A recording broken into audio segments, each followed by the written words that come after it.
Assalamu alaikum dear students, myself Naveed Ahmed. I'm here to teach you biology for grade 12 and now we are going to discussing chapter 19. The topic is growth correlation. क्या होता है growth correlation?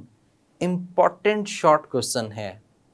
तो growth correlation क्या है और इसमें important effect जो हम एक डिस्कस करेंगे जिसको हम एपिकल डोमिनेंस कहते हैं, उसकी एप्लीकेशंस क्या हैं, जनरल लाइफ में यानी कि आम तौर पर जो हम सर्वाइव करते हैं इधर इस एपिकल डोमिनेंस का क्या यूजेज हो सकता है, ये हमें कैसे बेनिफिट देता है, इन तमाम को समझने के लिए चलते हैं लाइट बोर्ड की तरफ। जी students, topic of discussion is growth correlation, यानी कि इसमें हमने क्या करना है, ग्रोथ को आपस में रिलेट करना है। बिल्कुल सही बात समझे हैं। अब देखिए ग्रोथ कोरिलेशन क्या है, पहले हम इसको डिफाइन करते हैं, फिर one of the important growth correlation effect जो है उसको डिस्कस करेंगे। देखिए कोरिलेट करना, कोरिलेट करने का मतलब होता है डिफरेंट चीज़ों को आपस में एक दूसरे के साथ मिलाना, आपस में रिलेट करना। को का मतलब आप ऐसा कह सकते हैं कॉम्बिनेशन। हम किसको कोरिलेट कर रहे हैं? हम कोरिलेट कर रहे हैं growth of different plants. Different plants में डिफरेंट पार्ट्स ग्रो करते हैं, यानी कि हमने बात की डिफरेंट पार्ट्स की, different parts of plants, parts of plant एक। फिर हमने करते हैं कि ग्रोथ जो होती है डिफरेंट पार्ट्स ऑफ प्लांट्स तो होती है, but it occur at different growth rate पर हो रही होती है, but that occur at different growth rate. लेकिन इसकी जो रफ्तार होती है वो क्या होती है, डिफरेंट होती है। And it occur in different directions too, यानी कि तीसरा पॉइंट जो है वो हमने बात की डिफरेंट डायरेक्शंस, डिफरेंट डायरेक्शंस। अब देखिए एक पौधा है, उस पौधे के अंदर ग्रोथ हो रही है, डिफरेंट रेट पर हो रही है, डिफरेंट डायरेक्शंस में हो रही है, different parts of the plant जो है वो ग्रो कर रहे हैं। अब ये आपस में एक दूसरे के साथ रिलेट करते हैं, यानी कि डायरेक्शन जो है इसके साथ रिलेट करेगी, ये इसके साथ रिलेट करेगी, ये जो है वो इसके साथ रिलेट करेगी। अब ऐसा भी हो सकता है different direction of different parts different growth rate पे करें और ये डिफरेंट डायरेक्शंस में करें। क्या है ये? हमने ग्रोथ को आपस में कोरिलेट किया है, यानी कि डिफरेंट डायरेक्शंस में ग्रोथ हो रही है, बिल्कुल हो रही है। डिफरेंट रफ्तार पे हो रही है ग्रोथ, बिल्कुल हो रही है। डिफरेंट पार्ट्स ऑफ प्लांट की ग्रोथ हो रही है, बिल्कुल हो रही है। तो दिस कोरिलेशन, रेसिप्रोकल रिलेशन जो कि हमने डिफरेंट रेट डायरेक्शंस पार्ट्स पे लगाया है, this is known as growth correlation. अच्छा मुझे एक बात तो बताएं, इधर एक फनी सी बात है, क्या ऐसा पॉसिबल है कि हमारी बॉडी जो है, लेट्स सपोज ह्यूमन की बात करते हैं, हमारी बॉडी जो है जब ग्रो कर रही है तो पहले बाजू ग्रो कर जाएं, फिर टांगे ग्रो कर जाएं, फिर हमारा एब्डोमेन ग्रो करे, फिर हेड ग्रो करे? क्या ऐसा होता है या तमाम पार्ट्स डिफरेंट रेट पर आपस में एक दूसरे के साथ रिलेट करते हुए ग्रो करते हैं? जाहिर सी बात है बाजू, टांगे, abdomen, head, eyes, each and everything एक खास रफ्तार पर एक दूसरे के साथ रिलेट करते हुए ग्रो कर रहे होते हैं। सेम प्लांट में भी हो जाता है कि roots, shoots, lateral branches, upper branches, each and everything आपस में एक दूसरे के साथ कोरिलेट कर रही है, and this correlation is known as growth correlation. इस ग्रोथ कोरिलेशन को हमने इस तरह से डिफाइन किया है। सिंपल इसकी डेफिनेशन जो है that is also very important. अगर अकॉर्डिंग टू बुक देखा जाए तो हम कहते हैं the growth occurs at the different rate of the different parts and the different directions, this reciprocal relation is known as the growth correlation. इस reciprocal relation को हम ग्रोथ कोरिलेशन के नाम से मेंशन करते हैं। अब one of important phenomena in it that is apical dominance. इसी का एक बहुत इंपॉर्टेंट फिनोमेना हम यहाँ पे कंसीडर करते हैं, दैट इज एपिकल डोमिनेंस। देखिए एपिकल डोमिनेंस बेसिकली चीज क्या है? एपिक तो हमें समझ में आती है, हम इसको टिप कहते हैं, एपिक्सिस भी कह सकते हैं। डोमिनेंस का मतलब इसका रोब होगा, that has effect upon other, effect upon other, या फिर इसका जो है वो दूसरों के ऊपर डोमिनेंट रोल है। बिल्कुल ठीक समझे आप। मैं आपको एक प्लांट की एग्जांपल देता हूँ। देखिए स्टूडेंट, जैसे कि आपके पास एक पौधा है, इस तरह से एक रूट है उसकी, ठीक है, और साइड्स रूट्स ग्रो करती हैं इसमें, ये मेन रूट है और ये साइड्स रूट्स जो हैं वो इसमें ग्रोथ कर रही हैं। मेन रूट तो आप जानते हैं ना कि दैट इज़ टैप रूट, और जो साइड रूट्स होती हैं ये लेटरल ब्रांचेस होती हैं। तो ये इस तरह से इसमें ग्रोथ जो है वो हो रही है।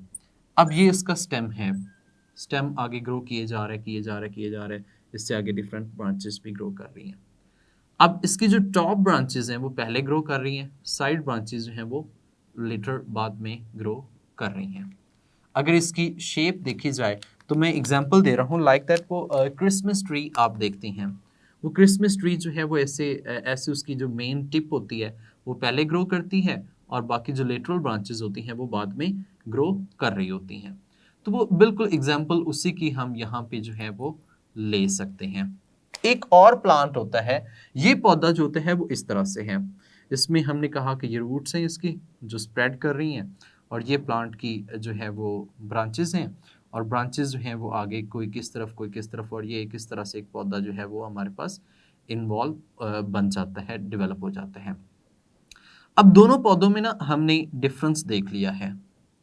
एक पौधा जो है वो इस तरह से स्प्रेड हो रहा है, बिल्कुल घनी, उसके लेटरल ब्रांचेस जो हैं वो बहुत ज़्यादा हैं, और एक पौधा जो है बिल्कुल ऐसे मेन ग्रो कर रहा है, उसकी जो टिप है वो पहले ग्रो कर रही है, बाकी जो लेटरल ब्रांचेस होती हैं, एक्सिलरी ब्रांचेस होती हैं, वो बाद में ग्रो कर रही हैं। अब यहाँ पे इसकी प्रॉपर डायग्राम जो है क्रिसमस ट्री की और एक सिंपल ट्री जो इस तरह से घनी छांव वाला होता है, उन दोनों को ऑब्जर्व कर सकते हैं। दोनों में डिफरेंस है। अब इसमें डिफरेंस क्या है, यहां पे अगर देखा जाए ना तो इसमें कहते हैं कि जी ये जो टिप है ये पहले ग्रो करेगी, ये जो यानी कि उसकी जो टिप है जो यहां पे होगी, that will first grow, then lateral branches grow, फिर बाद में लेटरल ब्रांचेस ग्रो करेंगे।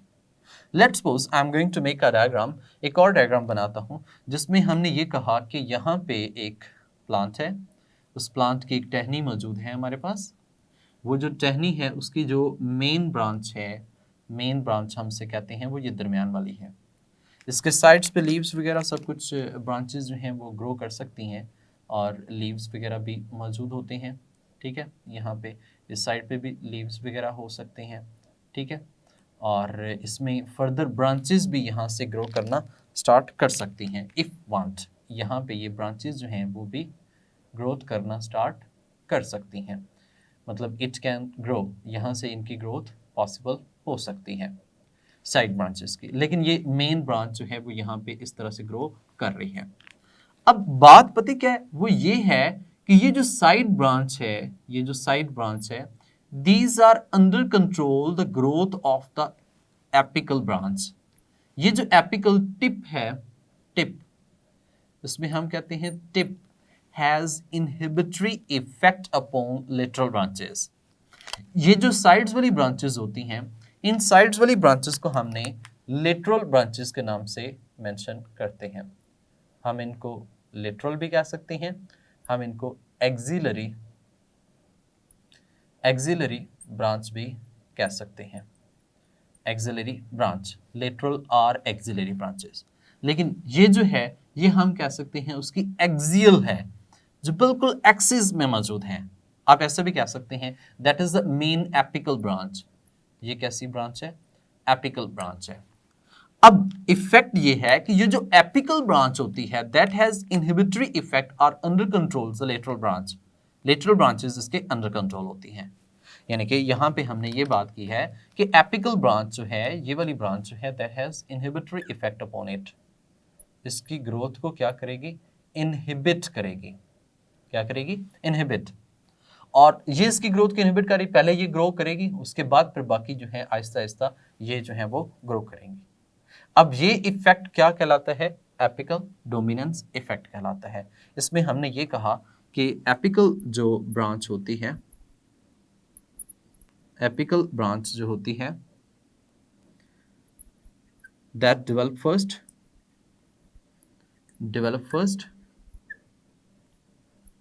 और उसके बाद फिर देन लेटरल और एक्सिलरी ब्रांचेस जो हैं ये डेवलप करेंगी, या फिर आप ऐसे कह सकते हैं ग्रो करेंगी।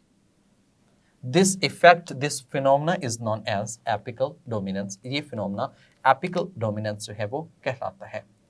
अब इस एपिकल डोमिनेंस में क्या चीज इन्वॉल्व है, ऐसा क्या है जो कि एपिकल बर्ड जो होता है that have inhibitory effect upon the axillary और lateral branches, that is the auxin.